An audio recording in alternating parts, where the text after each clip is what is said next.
एक सवाल पूछूं, आखिरी बार कब तुम्हें लगा था कि तुम लाइफ में आगे बढ़ रहे हो?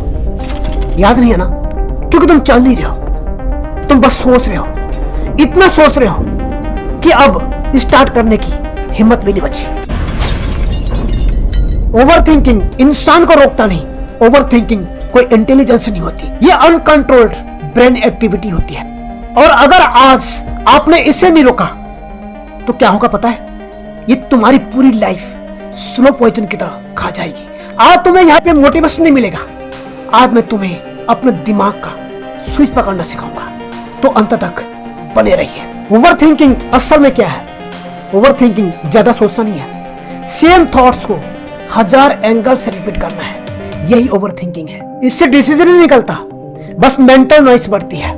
ब्रेन ऐसा क्यों करता है? क्योंकि उसे सर्टेनिटी चाहिए, उसे फ्यूचर क्लियर चाहिए, सेफ चाहिए, गारंटी चाहिए। लेकिन प्रॉब्लम यह है कि लाइफ क्लियर नहीं होती, इसीलिए ब्रेन पैनिक करता है और सोचता रहता है। शायद और सोचोगे तो आंसर मिल जाएगा, लेकिन सच ब्रेन सॉल्यूशन नहीं ढूंढ रहा, ब्रेन कंट्रोल ढूंढ रहा है। ओवर थिंकिंग कंट्रोल की फेक फीलिंग देता है, रियलिटी में ये तुम्हें पैरालाइज देता है। रूल नंबर 2, माइंड से निकालो, पेपर पर डालो। ओवर थिंकिंग तब तक चलता रहेगा जब तक थॉट्स दिमाग के अंदर है। ब्रेन ओपन लूप छोड़ना पसंद नहीं करता। जो दिमाग में चल रहा है उसे तुरंत लिखो। क्या होगा? डर लग रहा है, ये करना चाहिए या नहीं, बस लिखो। जब थॉट्स बाहर आता है तो ब्रेन समझता है प्रोसेस कंप्लीट हो चुका है। पार्ट 3, ओवर थिंकर्स सोचते बहुत है पर डिसाइड नहीं करते। यही सबसे बड़ी कमजोरी होती है। इन डिसीजन से बड़ा कोई मिस्टेक नहीं होता, लेकिन डिसीजन है परफेक्ट बनता है। इसलिए ज्यादा सोचना बंद करो, सिर्फ अपने काम पर फोकस करो। पार्ट 4, बॉडी हिलाओ, ब्रेन रीसेट करो।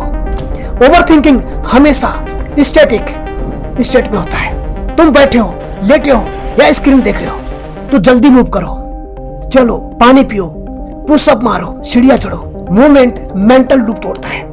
जब बॉडी एक्शन में आ जाती है तो ब्रेन एनालिसिस बंद करता है। ओवर थिंकिंग का इलाज पॉजिटिव सोचना नहीं है, इलाज है प्रूफ देना। ब्रेन बातें नहीं मानता, ब्रेन एविडेंस मानता है। हर छोटा एक्शन ब्रेन को ट्रेन करता है और धीरे धीरे कॉन्फिडेंस आता है, कॉन्फिडेंस बनता है। डर तुम्हें रोकता है, ओवर थिंकिंग तुम्हें घुमाता है। दोनों अलग दिखते हैं लेकिन दोनों का इलाज एक ही है, एक्शन। जिस दिन तुमने सोचना कम और करना शुरू कर दिया, उसी दिन से लाइफ की स्पीड बदल जाएगी। डिसीजन लेने के लिए पूरी लाइफ मत लगाओ, सिर्फ 5 मिनट, हाँ सिर्फ 5 मिनट।